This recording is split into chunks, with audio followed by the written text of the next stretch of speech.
मी सातारमधून अडीच ते पावणे 3च्या दरम्यान निघाले. वेणेखोलला जायला निघाले. माझी मी बुकिंग केली.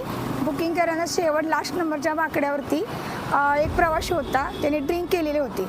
तर त्याला मी म्हटलं की पैसे द्या, तिकीट काढायचे बाकी. तर तो म्हणला मी का माझ्या लग्नाला आलाय का तुम्ही, मी पैसे देणार नाही, आणि तिकीट पण काढत नव्हता. मग मी बेल दिली.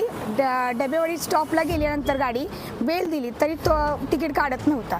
त्याच्यानंतर त्यांनी काय केलं, म्हणजे प्रवाशांनी शिवीगाळ करायला लागल्यानंतर प्रवाशांनी हात उचलल्यानंतर प्रवाशांनी मारल्यामुळं माझ्या अंगावर आला धावून आणि मला मारहाण केली. माझा हात पिरगळला आणि बाकीच्या प्रवाशांना मारामारी करत होता आणि शिवीगाळ करत होता.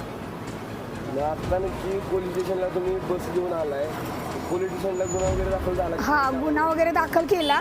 आता प्रवास